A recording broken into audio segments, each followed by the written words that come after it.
Bonsoir à tous et à toutes. Nous revenons pour encore un épisode de la force de la parole. Et cette fois-ci, nous allons parler d'une histoire qui est racontée dans un Tosfot, qui est dans la traité de Ta'anit, la page 8. Là-bas, la Tosfot nous raconte une histoire extraordinaire qui nous montre encore une fois la force et l'impact qu'il y a dans la parole d'une personne.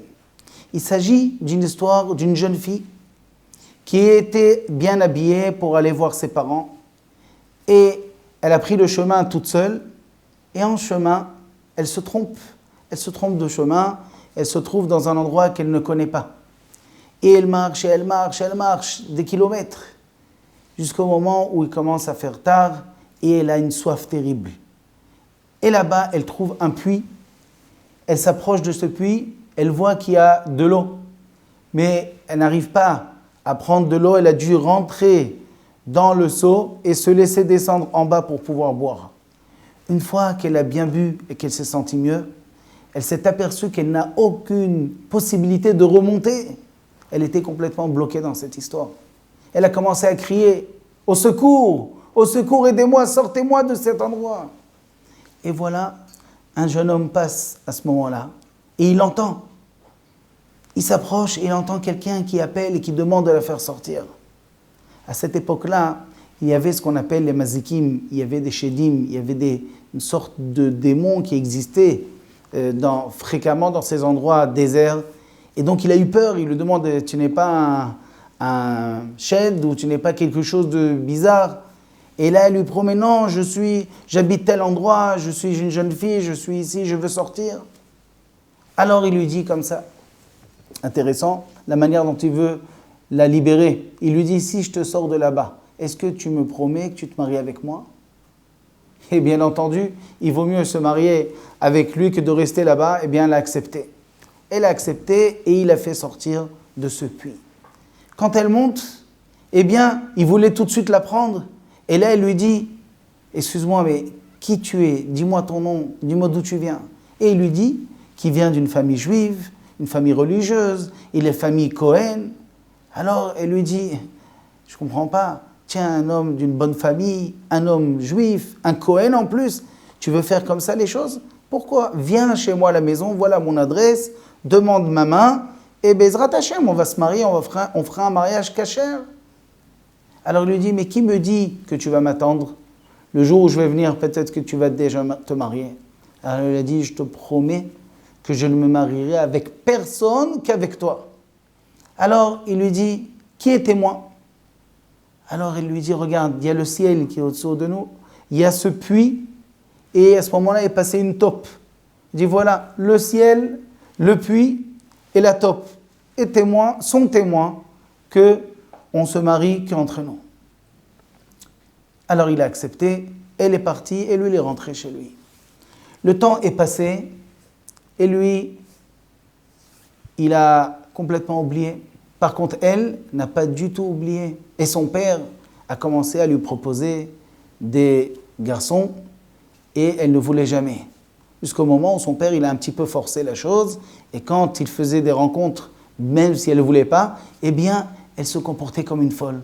Elle déchirait ses habits, elle déchirait les habits du garçon jusqu'au jour où les gens ils ont dit ce type-là, il a une fille folle, on ne s'approche pas. De l'autre côté, ce garçon, lui, il a trouvé une femme, il s'est marié. Et voilà qu'il a eu un premier garçon. Ce premier garçon, à l'âge de 3 mois, est arrivé dans son lit une taupe qu'il a étranglée. Il a perdu ce bébé. C'est des choses qui peuvent arriver, très peiné. Des années après, ils ont eu encore un garçon. Ce garçon a grandi un petit peu. Et voilà, un jour, il sort dans la cour. Il y avait là-bas un puits. Il est monté là-bas sans que personne s'en aperçoive. Il est tombé et il est mort dans le puits. Et là, sa femme vient voir son mari et lui dit, écoute, si les enfants ils étaient morts d'une manière naturelle ou d'une manière où ça peut arriver, alors j'aurais rien dit. Mais là, il y a eu 2 cas très spéciaux. 2 cas très spéciaux. Je ne comprends pas. Qu'est-ce qui se passe? Raconte-moi, il y a quelque chose derrière tout ça. Et là, il lui dit, regarde, Il lui raconte l'histoire qui s'est passée. Et les témoins qui avaient la taupe et le puits, c'est pas pour rien. C'est pas pour rien qu'ils sont morts de cette manière. Eh bien, il lui dit, écoute, donne-moi tout de suite mon guet, divorce-moi et va chercher ta femme, parce qu'on ne peut pas continuer comme ça. Il lui a donné le guet et il est parti la rechercher, il se rappelait de l'adresse, il est arrivé là-bas. Quand il arrive là-bas, il se renseigne sur cette fille et on lui dit, écoute, c'est pas pour toi, c'est une fille folle, il n'y a rien à faire avec elle.